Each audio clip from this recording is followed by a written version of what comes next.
अपराधी जो होता है अपराध करने से पहले एक षड्यंत्र बनाता है, उसी षड्यंत्र के तहत अपने काम को अंजाम देता है। वह सोच बैठता है कि अब तो हम अपनी ज़िंदगी काफ़ी ऐशो आराम से जिएंगे, लेकिन कहाँ भी गया दोस्तों, पुलिस के हाथ इतने लंबे होते हैं कि अगर अपराधी कहीं भी किसी भी कोने में हो, यहाँ तक कि ज़मीन में क्यों ना हो, पुलिस ज़मीन खोद कर उसको अपने हथकंडे ले ही लेती है। आज की घटना में सेम कुछ ऐसे होता है कि एक अपराधी अपराध करने के बाद अपनी ज़िंदगी बड़े ऐशो आराम से जीने लग जाता, वह सोच लग जाता है कि अब तो अपनी ज़िंदगी बड़े ऐशो आराम से जिएंगे। लेकिन पुलिस के हाथ जैसे पहुंचते हैं तो जिसके कानों में यह सच्चाई पता चलता है कि आखिर यह अपराधी कोई और नहीं था बल्कि नेक दिल का एक इंसान था। लोग सुनते सोचने के बाद मजबूर भी हो जाते हैं। आखिर क्या था इस घटना में क्या हुआ, इस घटना की आप पूरी तह तक सच्चाई जानने के लिए इस वीडियो को आप लास्ट तक जरूर देखिएगा। नमस्कार दोस्तों, मैं प्रदीप कुमार आपको इस टेढ़ी बात चैनल पे मैं स्वागत करता हूं। दोस्तों आज की यह जो सच्ची घटना है, यह घटना सुनाने से पहले मैं आपसे एक छोटा सा रिक्वेस्ट करना चाहता हूं, क्योंकि आप अगर इस चैनल पर नए आए हुए हैं और पहली बार आए हुए हैं तो एक बार जाकर आप अपने इन्हीं प्यारे हाथों से इस चैनल को सब्सक्राइब ज़रूर कर दीजिएगा, ताकि आपकी वजह से आज यह वीडियो जो है काफ़ी लोगों तक पहुंचाया जा सके, और इसके लिए हम आपके तहे दिल से शुक्रगुजार रहेंगे। दोस्तों आज की यह जो सच्ची घटना है, यह घटना उत्तराखंड प्रदेश का और उसी का जाना माना शहर पड़ता है देहरादून। उसी देहरादून शहर की रहने वाली होती हैं 3 बहनें होती हैं, जिसमें सबसे बड़ी बहन होती है सरिता और जो मझली बहन होती है कुसुम, और जो सबसे छोटी बहन होती है कविता, जो दोनों बहनों की लाडली बहन होती है। सरिता जो होती है देहरादून से कुछ दूर पर मसूरी पड़ता है, वहीं में जाकर जॉब किया करती थी। लेकिन सरिता के पास उसकी अपनी छोटी बहन कविता भी रह रही होती है, जिसकी उम्र लगभग 18 साल के करीब ही होता है। लेकिन उसमें जो सरिता की जो अपनी मझली बहन होती है इधर कुसुम, पास ही पौड़ी पड़ता है, वहीं में जाकर एक प्राइवेट कंपनी होता है उसी में जॉब किया करती थी। लेकिन पौड़ी में ही सरिता के अपने पिता भी रहते हैं, उसके अपने परिवार भी रहते हैं।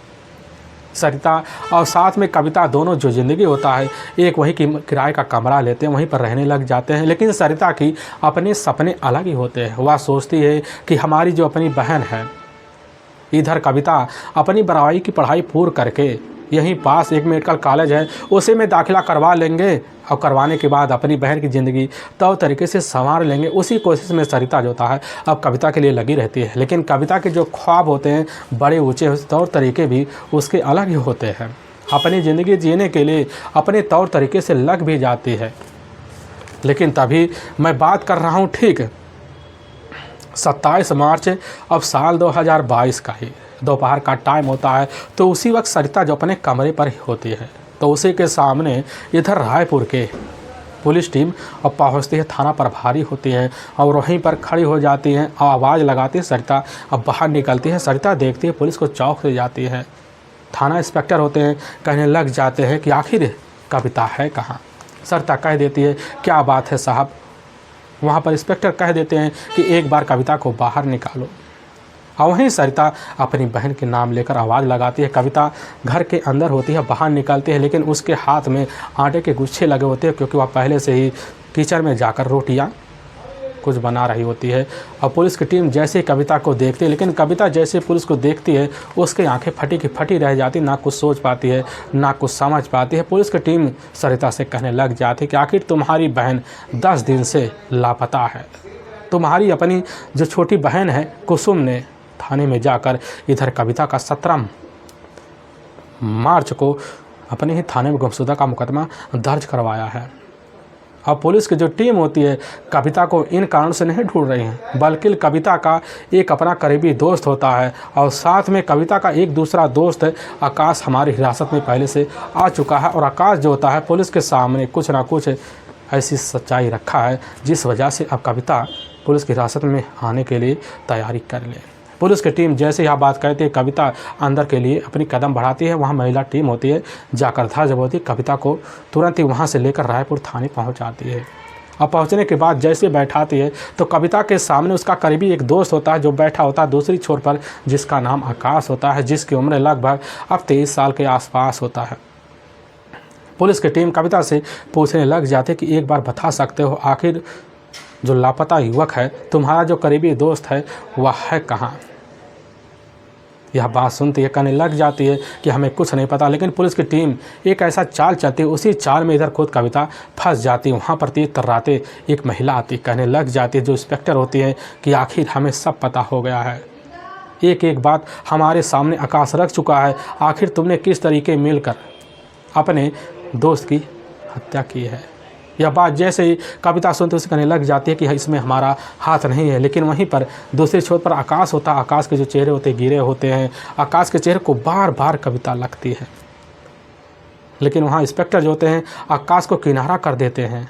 इधर कविता से पूछताछ करने लग जाते हैं। लेकिन कविता पहले ना नुकुर करती है। लेकिन जैसे ही महिला अधिकारी अपने हाथ उठाते हैं तो कविता डर जाती, कहने लग जाती है कि हाँ, हमने ही अपने जो पहला जीवन साथी बनाने वाले होते हैं उसकी अपने हाथों से बेरहम तरीके से हत्या की है। और वहीं दूसरी तरफ आकाश भी होता, आकाश भी पुलिस के सामने टूट जाता है। लेकिन जो सच्चाई दोनों मिलकर रखते हैं, इसे सुनने के बाद लोगों का कलेजा तक कांप जाता है। असल में अपनी ज़िंदगी संवारने के लिए इधर कविता जो होती है अपनी बहन सरिता के पास पहुंचती है और 12वीं की क्लास में दाखिला लेती है। लेकिन उसके कुछ अपने सपने अलग होते हैं। लेकिन जिस स्कूल में पढ़ाई कर रही होती है उसी स्कूल के सामने जस्ट जो होता है नरेंद्र उर्फ बंटी नाम का एक गोलगप्पे वाला दुकान होता है और उसी में मिठाई का दुकान होता है। वहीं काफ़ी छात्राओं का रोज़ का शाम के टाइम भीड़ होना अनिवार्य होता है। लेकिन इसमें कविता भी होती है जो वहाँ गोलगप्पे खाने के लिए बार बार आना जाना होता है। लेकिन नरेंद्र का जो अपना परिवार होता है, जो ठीक पालन वाला का ही पानीपुरा एक रोड पड़ता है, उसी रोड पर उसका खुद का अपने गोलगप्पे का दुकान होता है। लेकिन उसके अपनी सिर्फ माँ होती है, क्योंकि उसके जो अपने पिता होते हैं कई साल पहले इस दुनिया को छोड़ के जा चुके होते हैं। अपनी पारिवारिक जिम्मेदारी को आकाश भरपूर समझता है, इसीलिए दुकान चलाने के लिए हिम्मत जुटाता चलाने लग जाता है। लेकिन कुछ दिन बाद उसकी जो दुकान होती है बड़े ही तौर तरीके से रास्ते पर आ जाती है। लेकिन इधर नरेंद्र का जो गोलगप्पे खिलाने का जो आइडिया होता है बड़ा ही बेनकाब होता है, क्योंकि जब भी कोई भी छात्र उसके पास गोलगप्पे खाने के लिए आते तो गोलगप्पे खिलाने के वक्त जो होता है गोलगप्पे का नाम जो होता है हीरो हीरोइन के नाम रख देता और डायलॉग के तहत गोलगप्पे को जो होता है उनके मुंह तक पहुंचा देता। लेकिन उसका एक अलग ही अंदाज होता, कहने लग जाता है कि जब भी गोलगप्पा अगर फूटेगा दूसरा गोलगप्पा मुफ्त मिलेगा, क्योंकि टोकन के ही बलबूते गोलगप्पे वहाँ लोगों को प्राप्त होते थे। कई लोग ऐसे हो जाते थे कि गोलगप्पे खाने के लिए गोलगप्पे फोड़ दिया करते थे। लेकिन उसी में से कविता भी होती है। कविता जब भी इधर नरेंद्र के पास जाती गोलगप्पे खाने के बहाने गोलगप्पे फोड़ दिया करती है। लेकिन कविता के खूबसूरती को देखकर नरेंद्र भी दीवाना हो जाता है। उसके गोलगप्पे खिलाने को अंदाज होता है कविता को देखकर और बदल जाते थे और कई बार शायरियाँ मार दिया करता था, जिसकी वजह से कविता खुद उसके ऊपर मुहस्सा हो जाती है। और कविता का रोज़ का नरेंद्र के यहाँ गोलगप्पे आना जाना खाना हो जाता है। लेकिन जैसे 3 दिन वक्त बीतते हैं, अब 3 दिन वक्त बीतने के बाद इधर नरेंद्र के पास दोबारा अब कविता गोलगप्पे खाने के लिए पहुंचती है। लेकिन खाने लग जाती है, उसी वक्त 3 गोलगप्पे फोड़ देती है, जिसकी वजह से नरेंद्र काफ़ी गुस्से में हो जाता है और वहीं दोनों में बात बतौनी हो जाता। तभी वहाँ पर एक बुजुर्ग महिला होती हैं और कविता को समझाती बुझाती कहने लग जाती कि बेटा नरेंद्र अपनी माँ की जिम्मेदारी लेकर यह गोलगप्पे का दुकान खोल रखा है, आखिर इसकी ज़िंदगी बिगाड़ने पर क्यों लगी हुई है।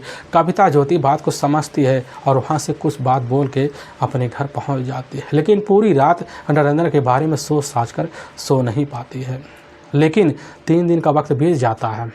कविता जैसे दुकान पर पहुँचती है तो देखती लाइन लगा हुआ है और लाइन में खड़ी हो जाती है। लेकिन नरेंद्र के जो निगाह होता है एक बार कविता को देख चुका होता है, लेकिन दोबारा नज़र नहीं उठाता। लेकिन कविता बार बार चिड़चिड़ा कर सोचने लग जाती है आखिर नरेंद्र हमारी तरफ क्यों नहीं लग रहा है।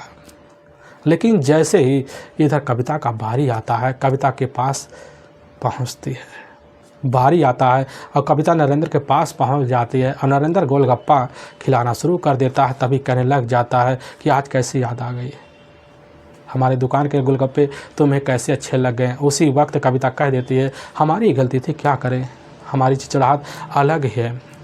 यह बात जैसे ही नरेंद्र सुता करने लग जाता है कि तुम्हारी चिचाहट हमें बहुत अच्छी लगती है, तुम्हारी खूबसूरती देखकर तो हम पहले से दीवाना हैं। यह बात सुनकर कविता मुस्कुरा पड़ती है और उसी दिन से कविता भी समझ जाती है कि नरेंद्र की जो जिज्ञासा है हमारे लिए कितना बढ़ चुका है। और उसी दिन से जब भी मौका मिलता कविता जो होती है नरेंद्र की दुकान पर पहुंच जाती है और शाम के टाइम ज़रूर पहुंचती है और उसके काम में हाथ बंटवाती। कभी कभी जो था काम के बहाने नरेंद्र जो था कविता को छू भी लिया करता था, लेकिन नरेंद्र की छूने की जो जिज्ञासा होती है इनकार करने की इधर कविता का कारण बना देती है। कविता कभी नहीं चाहती थी कि नरेंद्र हमारे करीब आए। कई बार नरेंद्र कोशिश कर चुका होता है लेकिन इधर कविता इनकार कर चुकी होती है। तभी एक समय ऐसे आ जाता जिस दिन पूरे भारत में वैलेंटाइन का डे होता है। उसी दिन नरेंद्र खुद जो होता है कविता को अपने पास बुलाता है। कविता पहुंचती है नरेंद्र के ही कमरे पर और घुसती है तो अंदर देखती है नरेंद्र जो था पहले से अपने हाथ में एक गुलदस्ता लेकर खड़ा हुआ है और वैलेंटाइन डे कर प्रपोज कर देता है। और करने के बाद वहीं जैसे ही नरेंद्र अब कविता के ऊपर हाथ लगाता है और अपनी जिज्ञासा जगाता है, रिश्ते बनाने की मांग करता है, उसी वक्त कविता झन्ना जाती है और काफ़ी बेतुड़क बात सुना देती है। इतनी बेतुड़क बात सुना देती है जिसकी वजह से वहीं झगड़े तकरार कर कर इधर कविता और नरेंद्र दोनों अलग हो जाते हैं। और कविता अपने ही कमरे पे जैसे पहुंचती है अपना मोबाइल निकालती है, मोबाइल में प्रोफाइल खोल के इसे देखती है तो उसी प्रोफाइल में लिख देती है चैट पर, आखिर आज हम बहुत टेंशन में हैं, आज हम कुछ खतरनाक फैसला लेने वाले हैं।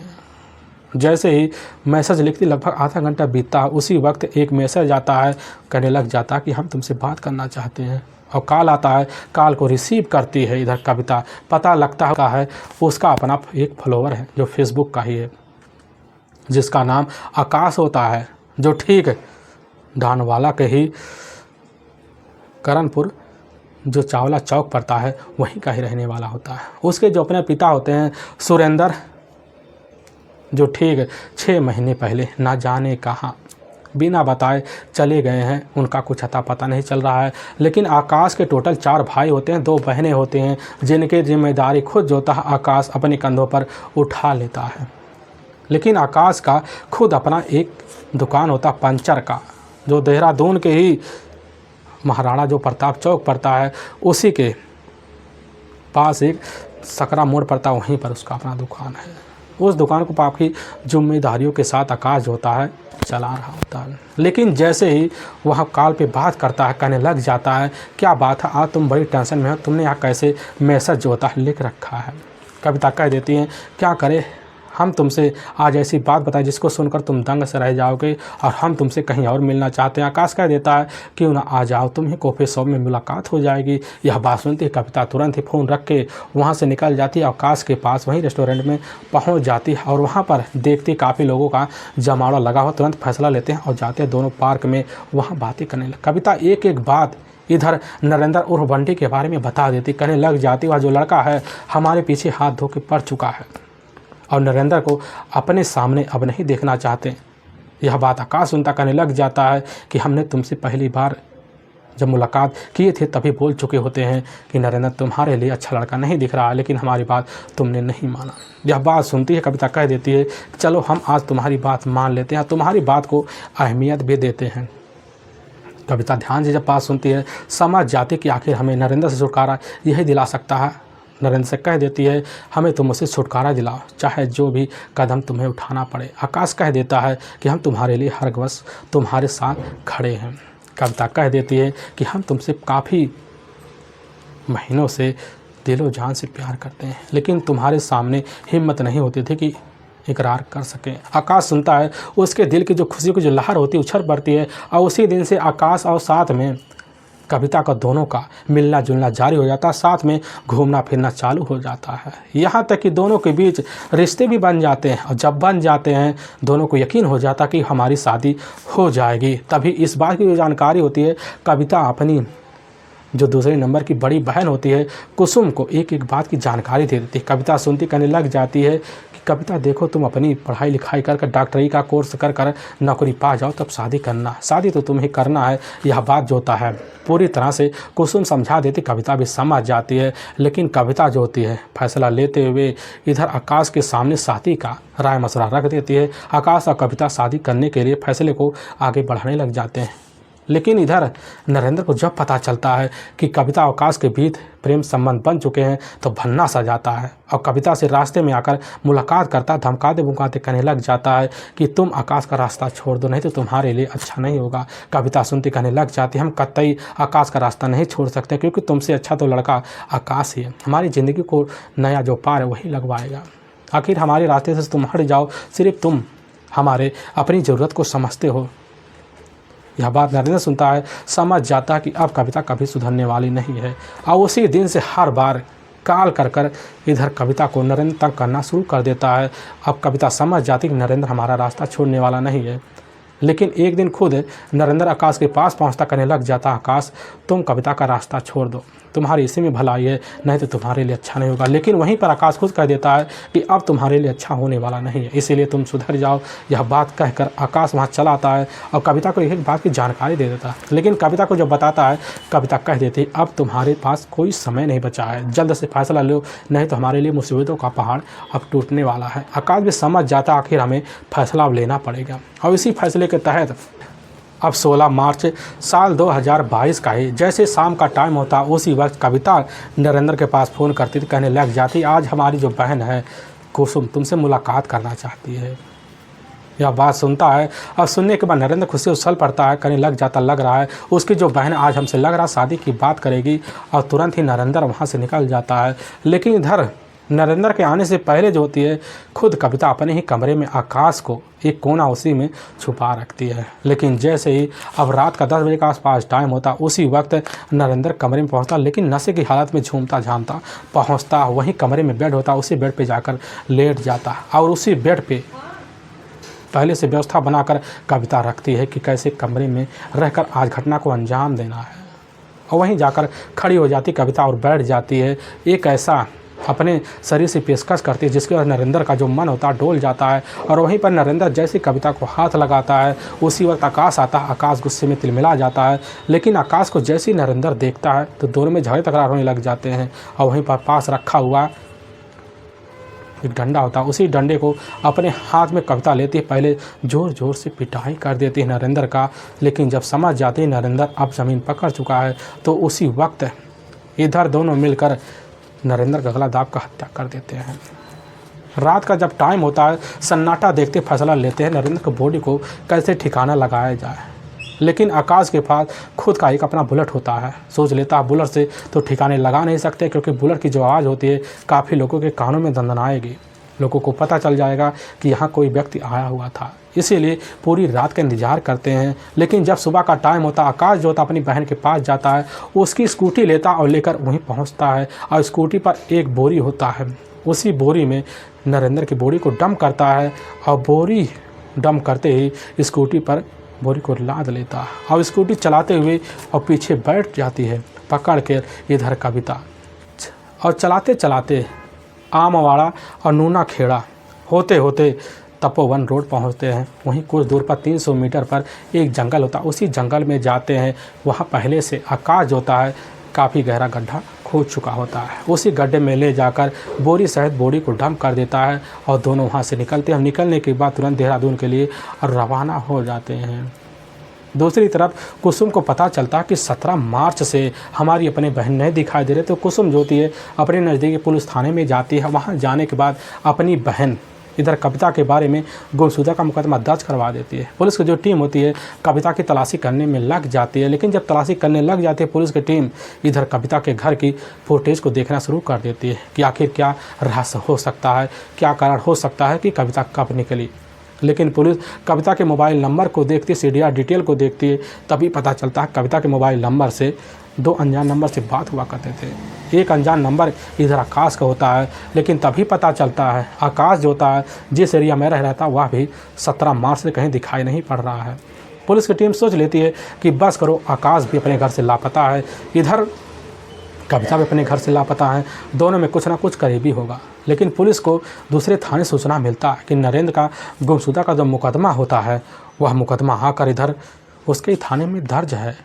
आखिर 17 मार्च वह भी लापता है। लेकिन पुलिस जब नरेंद्र और साथ में कविता के जोड़ तोड़ को देखती है, पता चलता है नरेंद्र और कविता जो होते हैं दोनों एक प्रेमी जोड़े में बंधे होते हैं, पहले से दोनों का घूमना टहलना होता है। पुलिस समझ जाती है कि तीनों में कोई ना कोई मोड़ है। लेकिन तभी खबरियों के द्वारा पता चलता है घटना से मात्र 6 दिन बाद जो होता है आकाश और साथ में कविता को शहर में घूमते हुए देखा गया। पुलिस समझ जाते है कि इसमें नरेंद्र के साथ कुछ ना कुछ अनहोनी हो गई है। इसलिए पुलिस की टीम मुखबिरों को अलर्ट कर देती है। अलर्ट करने के बाद अब तौर तरीके से कविता की तलाशी किया जाता है। तभी कुछ खबरियों के द्वारा पता चलता है घटना से मात्र 10 दिन बाद 27 मार्च को कविता जो होती अपनी बहन सरिता के कमरे में छुपी हुई खबरियों को पता लगता है। लगने के बाद पुलिस की टीम कविता के कमरे पर धावा बोल देते, वहीं से कस्टडी में लेती है और थाने ले जाती है। लेकिन पुलिस के सामने कविता और आकाश जो सच्चाई रखते हैं, इसे सुनने के बाद लोगों का कलेजा तक थर्रास आ जाता है। आकाश भी बताने लग जाता है कि घटना करने के बाद सबसे पहले हम लोग देहरादून गए हुए थे, फिर वहाँ से दिल्ली गए हुए थे, फिर जो था नेपाल गए हुए थे, इसके बाद फिर यहाँ पर भागकर हम अपनी पनाह लेने के लिए कुसुम के पास गए हुए थे। लेकिन वहाँ पर पता चला कि हमारी तलाशी की जा रही है, इसीलिए छुपाने के लिए देहरादून आते हैं। फिर कविता जो होती है इधर खुद अपनी बड़ी बहन सरिता के कमरे पर पहुंच जाती है, लेकिन वहां पुलिस के हथकंडे चढ़ भी जाती है, वहीं से आकाश भी चढ़ता है। पुलिस जब सोचती है, समझती है, समझने के बाद पुलिस की जो टीम होती है इधर आकाश और कविता को कस्टडी में लेती है और जंगल में ले जाती है। गड्ढे को वहीं दोबारा खोदा जाता है। उसी गड्ढे में डेड बॉडी प्राप्त होता है। प्राप्त होने डेड बॉडी को जो होता है इधर वहाँ के सरकारी अस्पताल में पोस्टमार्टम के लिए भिजवा दिया जाता है। लेकिन इसकी जो खबर होता है नरेंद्र के जब माँ को लगता है तो वह दहाड़ी मार कर चीख चिल्ला पड़ती है। पुलिस भी सोचने पर एकदम विवश हो जाती है। लेकिन वाकई में दोस्तों पुलिस के सामने जब यह सच्चाई आता आने के बाद पुलिस जो टीम होती है इधर आकाश और साथ में कविता दोनों को अपनी कस्टडी में लेकर वहाँ के न्यायालय में पेश करती है। तो न्यायालय में दोनों को ऊपर काफ़ी गंभीर धारा मुकदमा दर्ज करके ले जाकर हमेशा हमेशा के लिए जेल के सलाखों के पीछे डाल देती है। दोस्तों हमें इस घटना का सुनाने का उद्देश्य किसी के दिल को ठेस पहुँचाना नहीं है, बल्कि आपको यह बताना है कि आप जहाँ भी रहें आप सावधान और सतर्क जरूर रहें। दोस्तों फिर मिलेंगे एक नई वीडियो के साथ, तब तक के लिए जय हिंद और जय भारत।